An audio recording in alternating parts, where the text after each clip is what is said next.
जयपुर से खबर है, बजट की तैयारियों में जुटे हैं सीएम भजनलाल शर्मा। सीएम करेंगे विधायक और विधायक प्रत्याशियों से बजट पूर्व चर्चा। सीएमआर में थोड़ी देर बाद संवाद शुरू होगा, देर रात तक चलेगा बजट पर संवाद। बजट पर सीएम करेंगे जिलेवार संवाद। दिन भर जोधपुर संभाग के विधायक और विधायक प्रत्याशियों से संवाद किया जाएगा। ये बड़ी खबर आपको बताई जा रही है। बजट किस तरह से बनाया जाना है, क्या प्राथमिकताएं हैं आम जनता की, क्या उनके विचार हैं, क्या सहूलियत वो चाहते हैं, हर संभाग से चर्चा की जाएगी। विधायक और विधायक प्रत्याशियों से चर्चा करेंगे। आज जोधपुर के जो विधायक हैं और विधायक प्रत्याशी हैं उनसे चर्चा की जाएगी। दिन भर जोधपुर संभाग आज चर्चा का विषय रहेगा। बाबूलाल धायल हमारे साथ जुड़ गए हैं। बाबूलाल, अलग अलग संभागों में चर्चा की जानी है, आज जोधपुर की बारी बजट को लेकर। जी बिल्कुल, बजट की तैयारी में सरकार जुट गई है और इसी महीने बजट सत्र की शुरुआत संभावित है। तो ऐसे में सरकार चाहती है कि हर विधानसभा क्षेत्र में विकास के लिए कुछ न कुछ नया दिया जाए, सौगात दी जाए और किस तरह की जरूरतें हैं विधायकों की और जहां पर बीजेपी चुनाव नहीं जीती है तो वहां के प्रत्याशियों की, तो उनके साथ में संवाद का सिलसिला शुरू हो रहा है।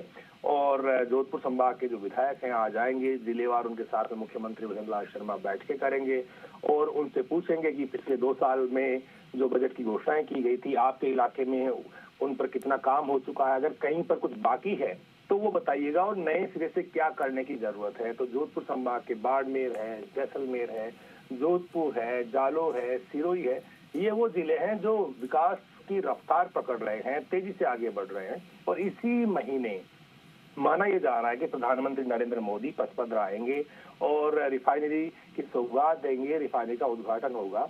तो उसको लेकर भी आज की बैठक में चर्चा होगी, क्योंकि बहुत बड़ी संख्या में लोगों का वहां पर जुटना है और प्रधानमंत्री नरेंद्र मोदी को सुनने के लिए मारवाड़ी जनता वहां पर जुटेगी। तो इन विधायकों की भी भूमिका बड़ी अहम रहने वाली है।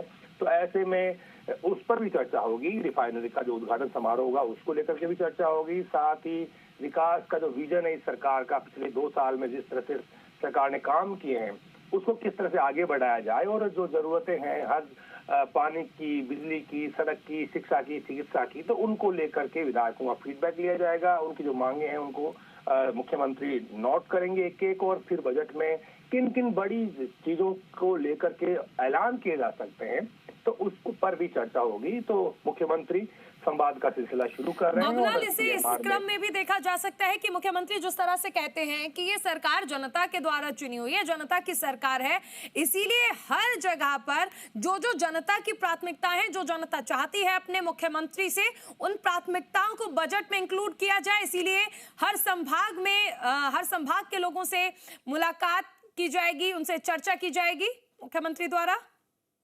जी बिल्कुल, और बाकायदा मैं जिक्र कर रहा था कि जो जोधपुर संभाग है वहां से शुरुआत हो रही है। तो एक एक करके तमाम संभागों के जो विधायक हैं, जो हारे हुए प्रत्याशी हैं, उनको बुला करके और मुख्यमंत्री एक एक विधानसभा का एक तरह से बजट बनाएंगे।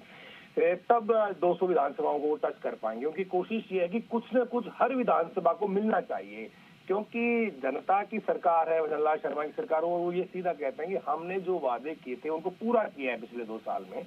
तो सरकार का कॉन्फिडेंस बढ़ा हुआ है, सरकार डबल इंजन की है क्योंकि केंद्र से भी भरपूर सहयोग मिल रहा है। इसलिए यहाँ पर योजनाओं की क्रियान्विति करने में सरकार को बहुत आसानी हो रही है और इसी सिलसिले को भजनलाल शर्मा आगे बढ़ाना चाहते हैं, क्योंकि इस साल पंचायत चुनाव की चुनौती भी है सरकार के सामने।